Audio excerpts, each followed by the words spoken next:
Hey everybody, this is Rob. I'm coming to you from the shop today. We're in here working on a little project for a buddy of mine. We're taking a Corona break, and while a friend of mine's coffee shop is shut down for the pandemic, we're working on a live edge window bar top for the window bar in his little local coffee shop. And just wanted to take a few minutes and talk about this. This has been a pretty neat little project.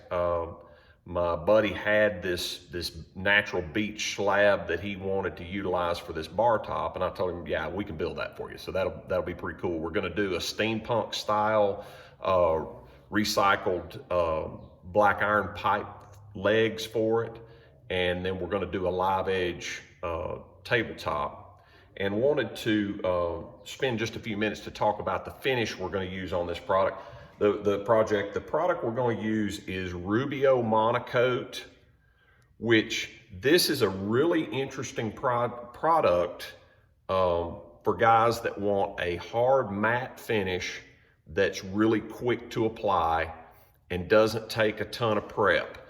This is actually a European style oil finish, which American style finishes tend to be plastic coatings, whether they're polyurethane or epoxy or lacquer, that are built up in layers on top of the wood fibers, where these European style oil-based finishes are designed to penetrate the wood and molecularly bond with the fibers of the wood itself.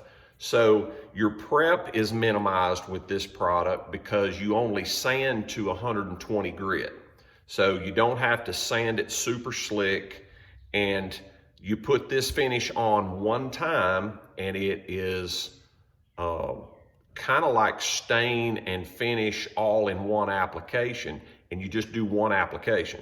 So the beauty of it is it's really quick to apply. It takes a minimum amount of prep. If it ever gets damaged, you can always abrade it a little bit and apply a little more, but yet you have a finish that's tough enough that it's designed for hardwood floor application. So it's designed to be somewhat water resistant and available for heavy traffic use, which is one of the things that kind of sells me on it. And for this bar top application, I wanted a finish that was hard and water resistant, yet was matte, so it really did, or at least satin, where it didn't show a lot of scratches and dings, and also one that was easily repaired if it ever got damaged. Now, this little product is available at some of your better woodworking stores. I know Asheville Hardware over here in Asheville, North Carolina carries it. It's also available from Rubio's website, Rubio, I think they call themselves rubio-usa, but just Google Rubio Monocoat and you'll find that. This stuff comes in 43 different shades. And basically what you have is a can of oil and a can of accelerator, and you mix these on a 3-to-1 ratio. And what I'm doing here today is just I'm going to do a buffing pad or burnishing pad, white polisher pad if you're using like a floor buffer. If this were a bigger project, I might use my little 13-inch automobile buffer and use a white burnishing pad for it, which is, there's not much abrasiveness to this stuff. It's more of a polishing pad. But I'm going to use this for this application today. I've got a bunch of 20 milliliter syringes that I bought off Amazon for like a pack of 10 of them was 15 bucks or something like that. I've got a little throwaway plastic container that I'm going to use to mix this stuff up in, and just mixing stick, popsicle stick to stir this stuff up with. And then I'll use a sponge brush applicator to do the edges of the top, and then a clean white rag to wipe off any excess. That's really all it is to it. So let's step over to the table where I've got this tabletop and we'll get that part done. Okay, this is our birch tabletop, and we've got this bar top sanded to 120 grit. We've inserted some redwood bow tie keys to keep the cracks from running any farther, and we filled those with with epoxy, two-part epoxy resin. This to me is a really surprising piece of wood because I really didn't think birch was gonna be a wood that had a lot of figure and color to it, but this has just got a lot of really subtle, I mean, there's yellows and blues. I mean, there's really just a surprising amount of color to this piece of wood. And that's another reason I wanted to use the Rubio coat is Rubio, being an oil-based finish, has the tendency to really make colors pop without overpowering them. Now, what I've done on this, as I mentioned earlier, I've sanded it to 120 grit. I've taken a tack cloth and wiped everything off.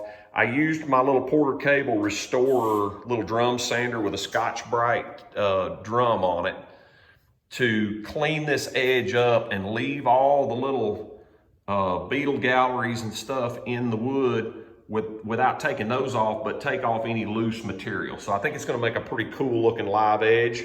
And so now let's mix up the finish and we'll get that put on right quick and let you see how that. All right, so we're gonna mix our finish up. And as I mentioned earlier, this stuff, it seems fairly expensive when you initially start to buy it. This little 300 milliliter kit is about 50 bucks. Now I know that will give you a little bit of sticker shock when you first start pricing this stuff, but then when you start looking at how far it goes, this little 50 milliliter kit covers about 800 square feet. So when you start looking at it from that standpoint, as well as the time-saving standpoint that we talked about earlier, you find that it's really not that expensive. And for guys like me that are kind of pressed for times on some of these projects, you know, we need to jump in, get it done, and get on to the next thing. That time element starts really being worth some money to you. So, and I'm being real careful to not spill this stuff because it is somewhat expensive. Now, what I've done is you don't want to mix your syringes. So I've got one that I've labeled for oil and one that I've labeled for the hardener. And on this one, again, it runs at a 3-to-1 ratio. So I'm going to say, I'm going to pull up about 15 milliliters of this material. And that may be, I'll tell you what, let's start with, yeah, let's go ahead and do 15 to start. And then I'll use my hardener syringe and get 5 for that one.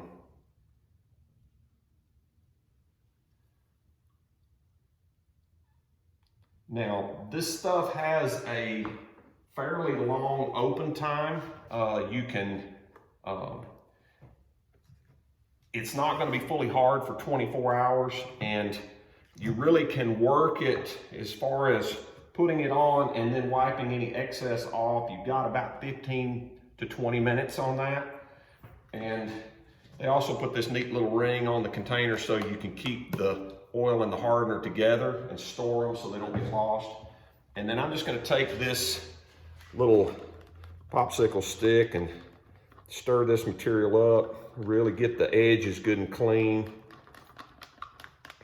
Make sure we get it thoroughly mixed.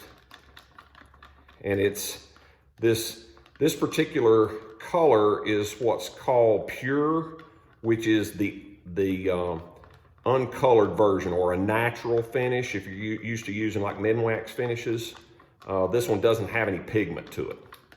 And it starts off as kind of a mustard yellow, and when you get it to this kind of beigey yellow color, it's pretty thoroughly mixed. Now, the cool thing about this stuff is you don't have to do wet to wet type brushing techniques or something like you might do with polyurethane.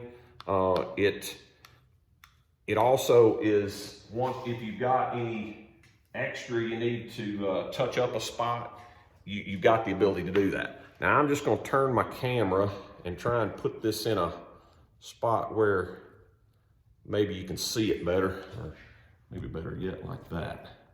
And what I'm going to do is I'm going to take this I'm going to take this white Scotch-Brite pad, which has very little abrasive to it, but it has a tendency to kind of burnish the surface and really work this stuff in. And so you just pour this finish out, pour you a little puddle of it there, and then just start working it around on the wood. And as you can see, it's really gonna make the colors pop here. Now, again, the beauty of it is if you run out, just mix you up a little more and put it on there. And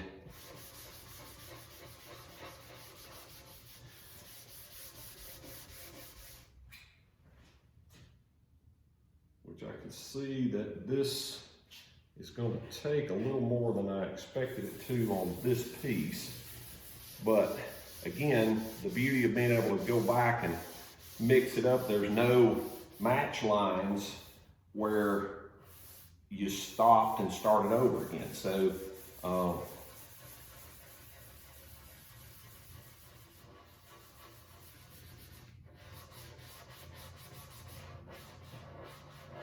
hope that's not jiggling the video too much.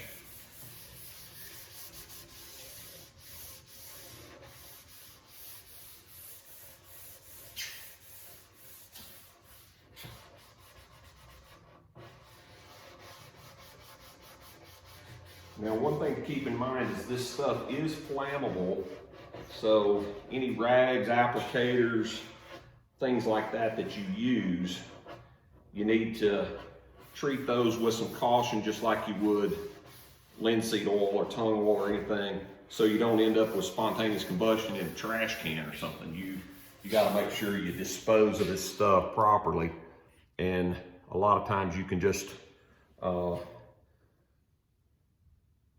run some water over them, rinse them out, set them outside, let them dry, and that'll eliminate that fire hazard.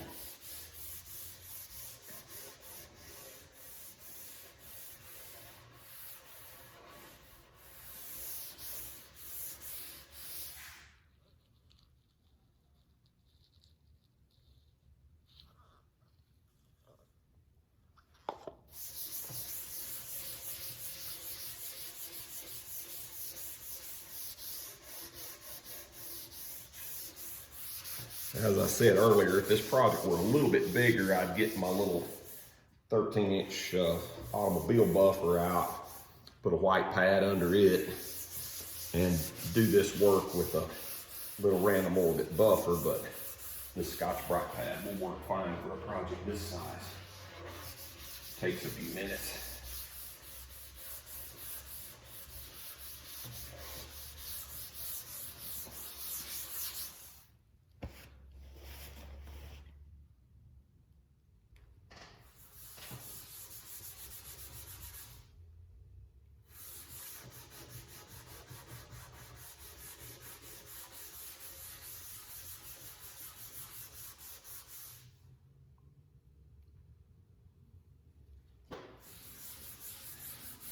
Now, another aspect of this product is if you've got heartwood and sapwood, or a knot that has some, that's a little softer, maybe a little doty place around a knot, you've got the ability, once this sets up 24 hours, to come back and take a maroon Scotch-Brite pad, abrade it a little bit, and then put a second coat on. Most of the time you don't need that, but in some instances you might have a really dull looking spot where it absorbed the oil at a lot faster rate than the neighboring wood, and you may like to look better to try and even that out, and you do have that ability with this product. My tripod's not wanting to cooperate with me here today.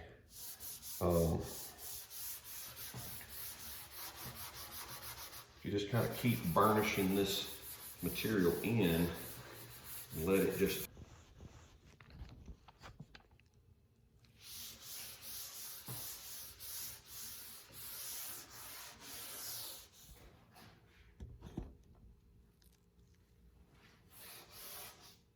and I'm just kind of going around and working a little more into some of these sapwood areas where it absorbed it at a little bit faster rate.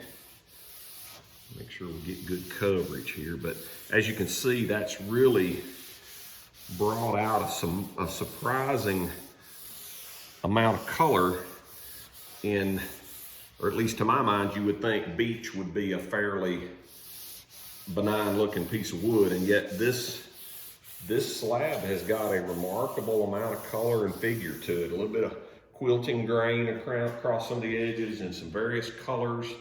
So I'm real pleased with the way this is turning out. So I'm just gonna keep working here and then take my sponge brush and brush the edges, and we'll be done. And I'll come back and show you the finished product.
Okay, to give you a look of what we got here, we've got this crotch end that we've put redwood bow ties in, and this wood had quite a bit of insect galleries under the bark down this side, and you see that the Rubio brings quite a bit of that color out.